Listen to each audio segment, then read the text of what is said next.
Le Conseil des ministres s'est réuni ce mercredi 28 mai 2025 sous la présidence de M. Patrice Talon, président de la République. Les décisions ci-après ont sanctionné la séance. Au chapitre des mesures normatives, en point 1, transmission à l'Assemblée nationale du document de programmation budgétaire et économique pluriannuel 2026-2028. Ce document, conçu pour servir de support au débat d'orientation budgétaire, intervient dans un contexte économique national marqué cette année par une reprise vigoureuse de la croissance avec un taux estimé à 7,5% en 2024, soutenu par une amélioration de la productivité agricole, l'essor industriel, la relance du commerce et l'inflation maîtrisée à 1,2%.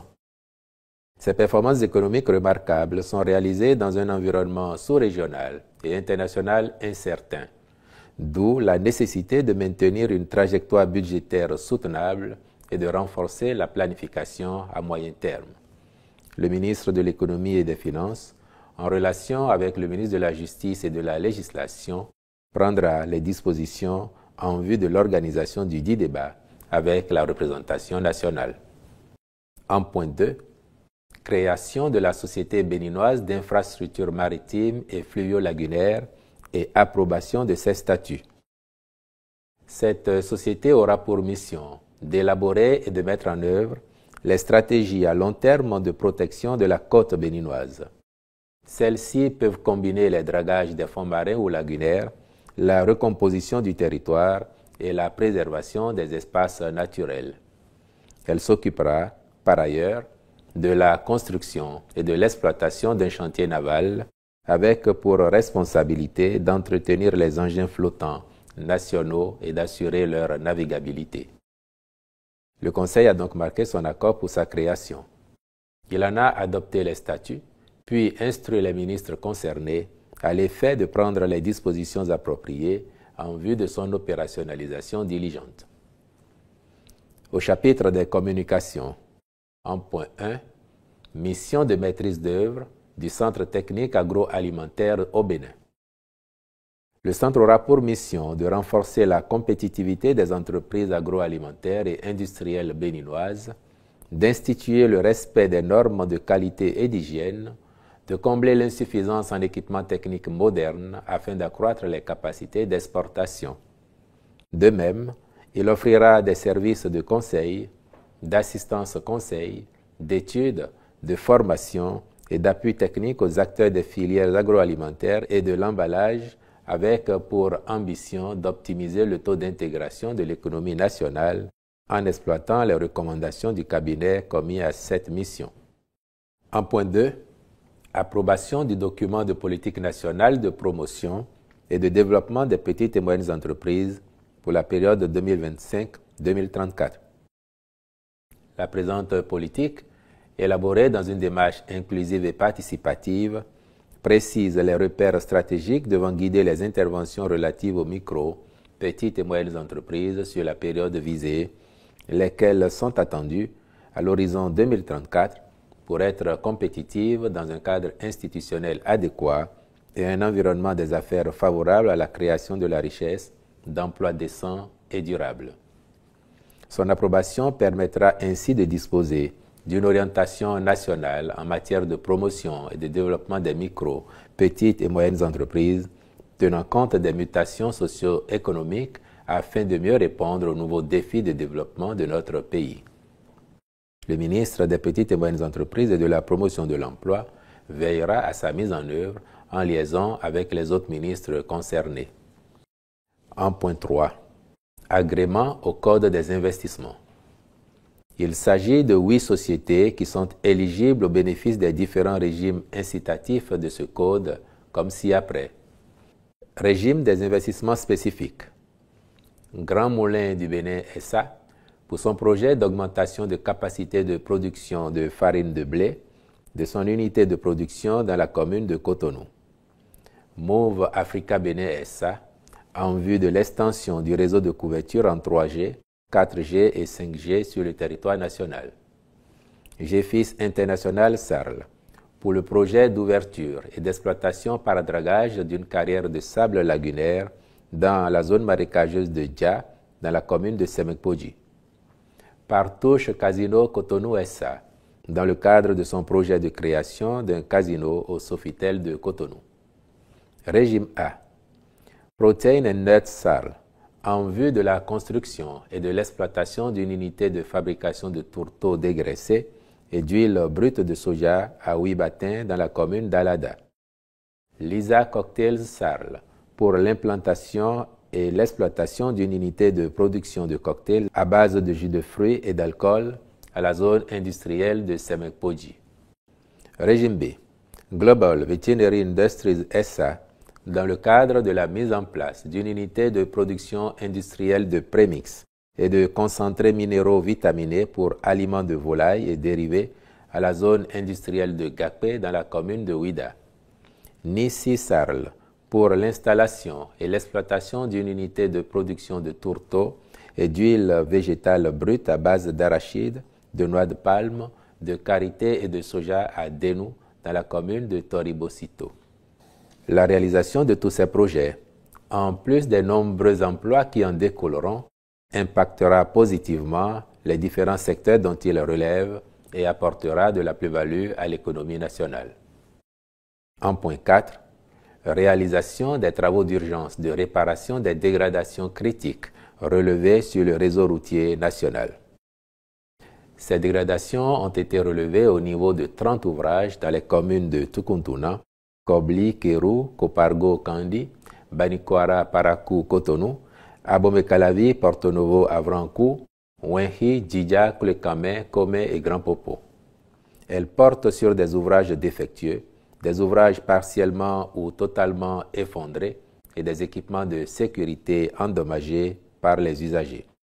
Seront impactés par ces travaux, s'agissant des tronçons de route classés non revêtus, les axes Tukuntuna, Peporiaku, Kobli Materi, Kéru Kaubagu, Parakou Binassi Perere Niki, Katagon Avrankou, Avakba Tokota. Quant aux routes revêtues, il s'agit des axes Kandi Banikwara, Godome Kalavi, Pédekpo Boyikon, Boyikon Dassazoumé, Abomey Azové, Ouida Kome Grand Popo et du pont Martin Luther King à Cotonou. Enfin, les tronçons de pistes rurales, Fowa Singre Anandana et Kome Kpablé seront traités dans le cadre des présents travaux. En vue de leur exécution diligente, le Conseil a marqué son accord pour la contractualisation avec les entreprises retenues qui devront les exécuter conformément aux exigences de leur cahier de charges. En point 5, modalité de commercialisation des logements économiques en location-achat. Le Conseil a procédé à une actualisation des modalités concernées dans le souci de faciliter l'accès du plus grand nombre de nos concitoyens à ces logements. Les ajustements effectués portent sur l'extension de la location-achat des logements économiques à la diaspora béninoise et aux personnes admises à la retraite.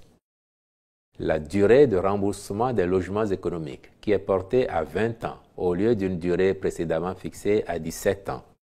Le taux d'actualisation appliqué pour le calcul des mensualités qui est abaissé à 4,5% au lieu de 6,5%. Ces nouvelles modalités s'appliqueront à l'ensemble du programme, y compris à l'offre de logement de la Caisse nationale de sécurité sociale, dans un souci d'harmonisation et de cohérence au service de l'intérêt général.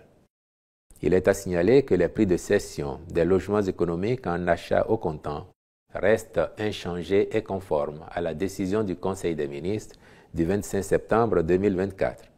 De même, restent inchangées les modalités d'acquisition des logements sociaux de type D, notamment, dédiés uniquement aux agents de l'État éligibles et cédés par voie de location-achat pour des mensualités de 97 000 francs CFA sur une durée de 25 ans. En point 6, mesures pour la réfection des toitures de salles de classe décoiffées dans 135 collèges d'enseignement général sur l'étendue du territoire national. Le point de la situation fait ressortir des salles de classe décoiffées, aux toitures écharpantes endommagées par les orages ou les vents violents, mais aussi des dégradations d'autres natures par endroits. Cependant, tous les CEG répertoriés pour bénéficier exclusivement des réfections de toiture sont au nombre de 135 répartis dans 53 communes et 11 départements. Dans le but de favoriser la poursuite des activités pédagogiques dans de bonnes conditions, l'Agence pour la construction des infrastructures du secteur de l'éducation a été saisie aux fins de diligences à accomplir. Le Conseil a marqué son accord pour la contractualisation avec diverses entreprises en vue de leur réalisation dans les délais prescrits. Au chapitre des rencontres et manifestations internationales, il a été autorisé la participation du Bénin à la 47e session du Comité du patrimoine mondial à Paris, en France, du 6 au 16 juillet 2025, puis celle des ministères en charge du développement et de la coordination de l'action gouvernementale, puis du travail et de la fonction publique, aux réunions statutaires et autres rencontres à l'extérieur de leur secteur au titre de l'année 2025. Au chapitre des mesures individuelles, les nominations ci-après ont été prononcées. À la Cour suprême, sur proposition du président, conseiller, Messieurs Cosmo Aoyo, Eric Dewedi, avocat général, M. Koko Agbezonke Huyovi. À la Cour des comptes, sur proposition de la présidente et après avis du Conseil supérieur des comptes, président de la Chambre du contrôle des comptes des entreprises publiques, M. Komlan Latifou Frank Djigla. Au ministère de la Justice et de la Législation, sur proposition du ministre, directeur du Centre national du casier judiciaire, M. Jessoukon Antoine Abevi. Après avis du Conseil supérieur de la magistrature, sont nommés pour une mission dans les juridictions de fond. Président du tribunal de commerce de Cotonou, M. Romain Kofi. Procureur de la République près le tribunal de première instance de Cotonou, M. Olusegun Tijani Serpos. Procureur général près la Cour d'appel de Cotonou, M. Christian Adjakas. Président de la Cour d'appel d'Abomey, M. Christian Ataï, je vous remercie.